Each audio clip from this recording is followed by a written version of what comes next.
आप समाज सेवी हैं और साथ साथ वरिष्ठ पत्रकार हैं, तो क्या लगता है चित्रकूट जिले में जो इस समय वर्तमान की राजनीति चल रही है, हालांकि पूरे प्रदेश में आज इस समय चुनाव हो नजदीक आ गए विधानसभा का, तो यहाँ पर वर्तमान राजनीति से आप कितने संतुष्ट हैं? वर्तमान राजनीतिक हालातों में तो आप सब जानते ही हैं क्या स्थितियाँ हैं। रही बात क्षेत्रीय स्तर पर, तो जनता ये देखती है कि किस सरकार ने जनता के लिए कोई ठोस काम किया है। तमाम जनहितकारी योजनाएं जो सामयिक होती हैं, लेकिन यह कि जनता का ऐसा दीर्घकालीन कोई प्रोजेक्ट होना चाहिए सरकार का कि उस क्षेत्र की गरीबी दूर हो, संपन्नता है, जैसे किसान हैं उनकी गरीबी दूर हो, उनकी समृद्धि आए। लेकिन इस सरकार में ऐसी कोई योजना दीर्घकालीन समझ में नहीं आई। बेरोजगारी ले लीजिए आप, बेरोजगारी इतनी कदर हमारे बुंदेलखंड में व्याप्त है कि यहाँ से बहुत लोग पलायन कर गए।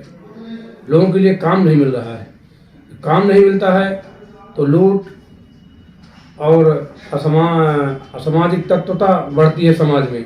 तमाम लोग गलत दिशा की ओर मुड़ जाते हैं। यदि काम मिल जाता है तो युवा शक्ति अपनी सही दिशा में जाती है। तो इस तरह की हमारे बुंदेलखंड में रोजगार की कमी रहने से युवा वर्ग काफ़ी कुंठित नजर आ रहा है।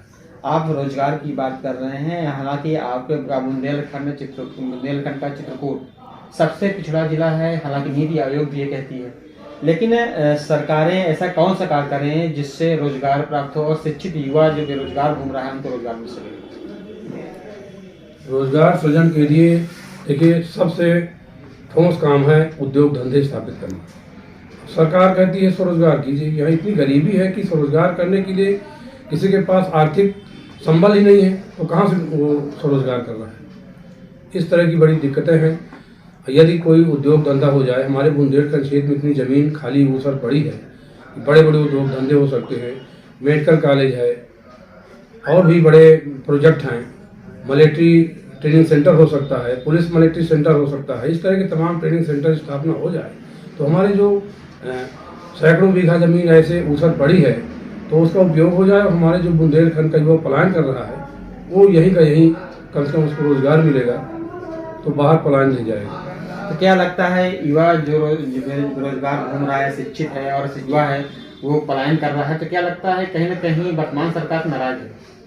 वर्तमान सरकार से युवा वर्ग वास्तव में नाराज है, क्योंकि युवा को चाहिए रोजगार, उसको और कोई किसी मतलब नहीं है कि आप गैस सिलेंडर दे रहे हो, कहीं तमाम ऐसी योजनाएं हैं जो सरकार गिनाती है, लेकिन वो उसका ठोस जो है लाभ नहीं मिल पा रहा युवाओं को। आप डायरेक्ट जनता से जुड़े हुए हैं, जो कि वरिष्ठ पत्रकार भी हैं और साथ ही समाज सेवी जो लगातार कंटिन्यू कर रहे हैं, तो क्या लगता है कि शिक्षा और स्वास्थ्य में तमाम सरकारें आती हैं, बात तो करती हैं, क्या धरातल में काम ऐसा है जो शिक्षा और स्वास्थ्य सुधार में हो चुका हो? शिक्षा स्वास्थ्य सुधार में सरकार तमाम घोषणाएं तो करती है, लेकिन आज तक ये कहा गया कि चित्रकूट में मेडिकल कॉलेज बनेगा, अभी तक मेडिकल कॉलेज नहीं बना। और तमाम सब बेरोजगारी है, जो बच्चे पढ़े लिखे हैं उनको रोजगार ट्रेनिंग सेंटर ऐसे नहीं है कि ताकि लड़के सब मेडिकल कॉलेज हो जाए, तमाम बच्चे शिक्षित प्रशिक्षित हो जाए ताकि वो अपनी योग्यता का प्रदर्शन आगे चल के कर सके। ऐसी कोई व्यवस्था यहाँ न होने से दिक्कत हो रही। आपको क्या लगता है कि युवा पीढ़ी अगर राजनीति में अग्रसित होगी तो क्या राजनीति में बदलाव हो सकता है? निश्चित रूप से यदि जो पीड़ित होता है यदि वो राजनीति में आएगा तो क्योंकि राजनीति से ही हमारे देश और प्रदेश की समृद्धि की नीतियाँ बनती हैं। राजनीति में बैठे लोग ही नीतियाँ बनाते हैं। जब अच्छे लोग राजनीति में पहुँचेंगे, पढ़े लिखे लोग राजनीति में पहुँचेंगे, तो निश्चित है कि वो जब सदन में जाएंगे जहाँ नीतियाँ बनती हैं तो वो अपनी योग्यता के अनुसार जो समस्याएं हैं उनके निदान के लिए अच्छी योग्यताएं और अच्छी योजनाएं बनाएंगे।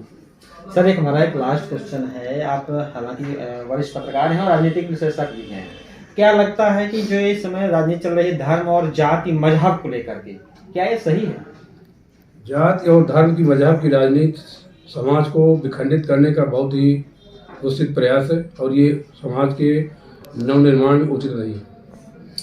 तो क्या जो हमारी जन सरोकार की बातें हम आपसे कर रहे हैं, तो क्या लगता है कि सरकार कोई भी हो XYZ सपा बसपा कोई सरकार आए, तो सरकार को धरातल पर कैसे काम करना चाहिए जिससे युवा वर्ग जो है वो परेशान न हो, पलायन न करे?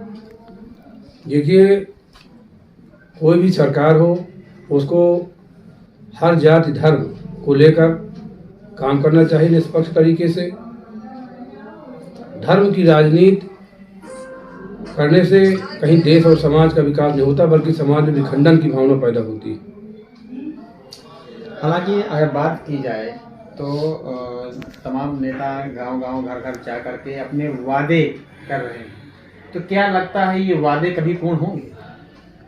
वादे पूर्ण नहीं होते, इसलिए तो युवा पीढ़ी का और जनता का राजनेताओं पर विश्वास नहीं रह गया।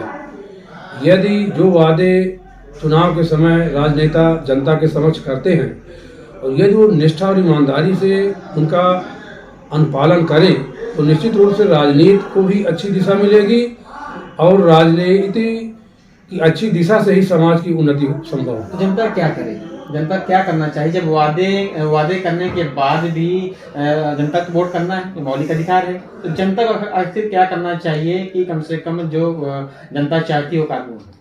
जनता को चाहिए कि जो चाहे जिस दल का हो, जो प्रत्याशी अच्छा हो, पढ़ा लिखा हो, जिसकी सोच अच्छी हो, जिसके भाव अच्छे हों, उसी का चुनाव वोट के समय करना चाहिए। आईपा मंच में आने के लिए आपका बहुत बहुत धन्यवाद। आपको भी बहुत बहुत धन्यवाद, मैं आपका आभारी हूँ। अभी हमारे साथ से समाज सेवी व वरिष्ठ पत्रकार शंकर प्रसाद यादव जी, जिन्होंने कहा कि चित्रकूट जिला सबसे पिछड़ा इलाका है। पिछड़ा इलाका होने के बाद भी आज तक न तो किसी सरकार ने यहाँ ध्यान दिया है कि मेडिकल कॉलेज हो और न ही रोजगार के सृजन करने के लिए कोई फैक्ट्री कंपनी नहीं लगाई गई है, जिसके कारण यहाँ पर शिक्षित और अशिक्षित युवा लगातार अपने चित्रकूट से पलायन कर रहे हैं। हालांकि इनका मानना है कि यदि सरकारें ध्यान दें तो यहाँ पर माइनिंग्स हैं, यहाँ पर तमाम ज़मीनें पड़ी हैं, यहाँ फैक्ट्री लगाई जा सकती हैं और यहाँ का भी विकास किया जा सकता है, लेकिन सरकारें ध्यान नहीं दे रही हैं। इसके कारण युवा वर्ग पूर्ण रूप से पलायन कर रहे हैं। हालांकि शिक्षा में देखा जाए तो शिक्षा में भी इंटर के बाद कोई तैयारी करने लायक यहाँ पर विश्वविद्यालय नहीं है। यहाँ एक विश्वविद्यालय होना चाहिए, लेकिन ऐसा न होने के कारण युवा काफ़ी परेशान है। जो गरीब व्यक्ति है, तबके का व्यक्ति है, वो अपने बच्चे को इंटर के बाद पढ़ा नहीं सकता है, बाहर भेज नहीं सकता है। इसके कारण बेरोजगारी ज़्यादा बढ़ रही है।